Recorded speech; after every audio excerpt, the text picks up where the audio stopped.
It's Thursday, August 23rd, 2012. I'm Alex Jones, and this is another special, original edition of InfoWars Nightly News. Straight ahead.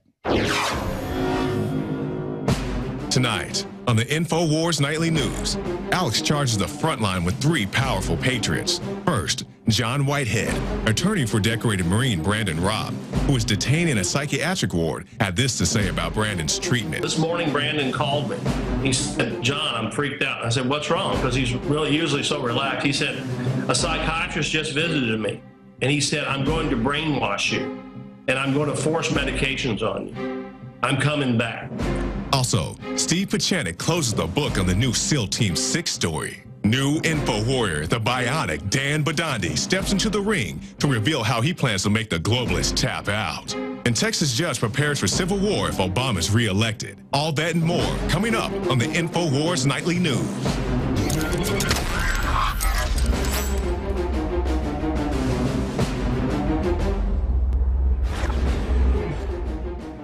Welcome back to this extended edition tonight. Dr. Steve Pachanik with breaking news is going to be joining us again.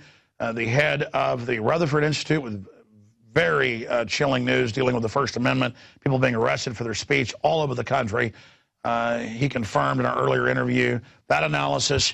We're going to have Dan Badandi here in a moment do the first part of the news, and then I'm going to interview him a bit dealing with assaults on children by the globalists through their government re-education brainwashing camps known as public schools. But first, he's going to cover very exciting news with a county judge. That's basically the city council over the county in Lubbock coming out and saying, hey, world government's taking over. We've got to get ready to resist it. So amazing things are happening right now. And Dan Badandi is going to break down some of the news. Dan, great to have you with us. Thank you, Alex. Prepare for civil war. Prepare for UN troops marching on our streets, says Judge Tom Head. And of Lubbock County, reactions continue. This is off a CBS article stating that reactions continue after the Texas leader issued a public warning for what he calls a civil war and a possible invasion of UN troops if President Barack Obama, Barry Soetoro, is reelected. Lubbock County Judge Tom Head is convinced that Mr. Obama winning the second term will lead to a revolt by the American people. And he's pushing a tax increase for the district's attorney office and the Lubbock County Sheriff's Department. He says the money is needed to beef up its sources in the case of President Obama wins a November election.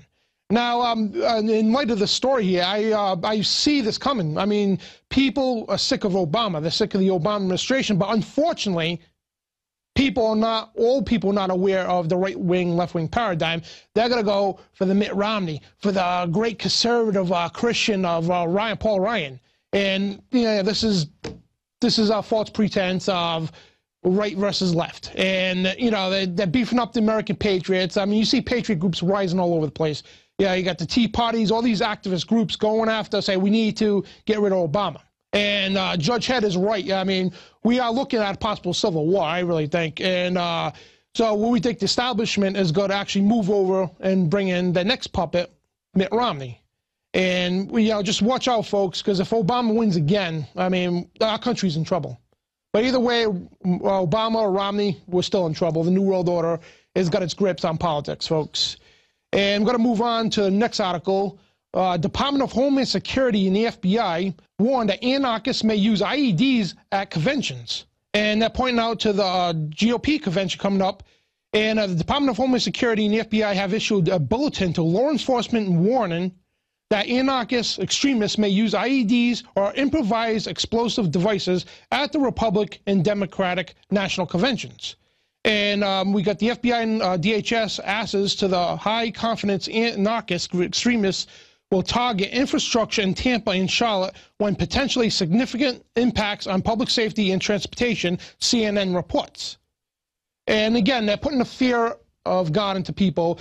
Watch out for the terrorists. Your terrorists could be living in your backyard, upstairs, next door, wherever. You got to watch out because anybody could be a terrorist. They're going to blow up the malls. They're going to blow up your shopping centers, everything else. But they want to put the scare of terrorism, the boogeyman in the closet, into you people to say, hey, they're going to attack political groups, conventions, I should say, with IEDs.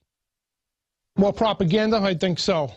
And I want to move on to the next article, again by CBS News, reporting, Absolute prepare to call off GOP convention, and Isaac threatens Tampa. And this is issued from the mayor. Mayor Bob Buckhorn told CNN that he is more concerned about the safety of his people than holding the convention. And he quotes, "Absolutely, we're prepared to call it off." Buckhorn explained to CNN, "I mean, human safety and human life trumps politics." But the thing is, you know, folks, we know the government has the technology, you know, HAARP and everything else. We know the government has technology to manipulate storms, cause earthquakes, everything else. And anybody knows about geoengineering, they have the power to do so. And could this be a tactic for further agendas? Who knows? But anyway, the mayor is prepared to call off this whole convention. And we're going to move on to next, BBC News. We got a U.S. teen invents advanced cancer tests using Google. And it says a 15-year-old high school student, Jack Andraker, likes to kayak and watch U.S. television and show Glee.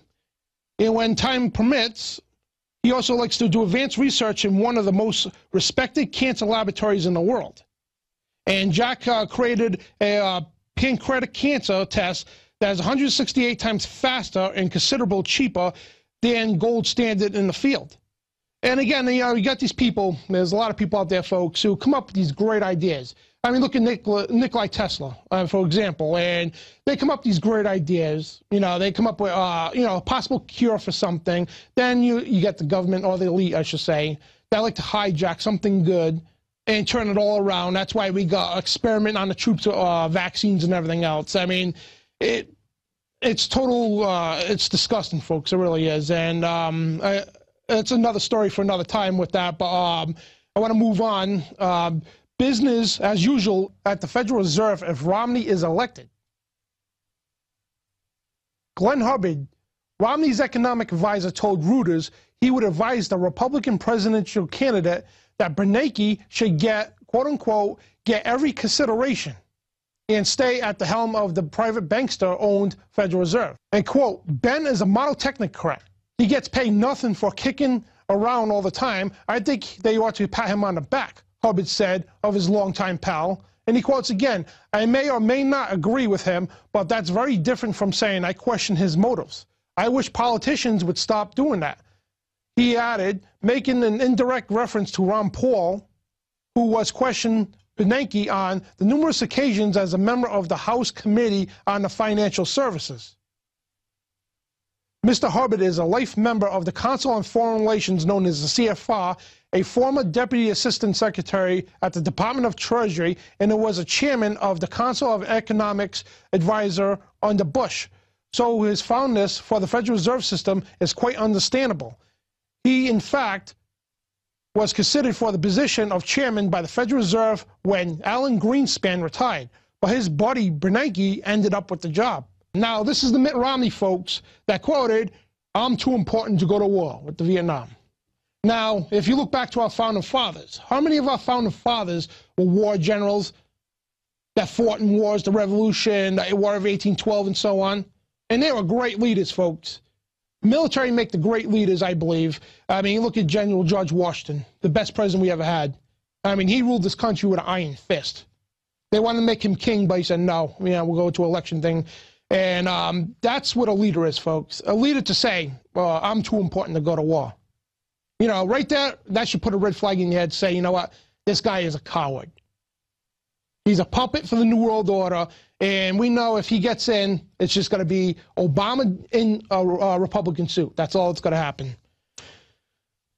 And we're going to move on. Geriatric patsies sentenced to prison following FBI entrapment.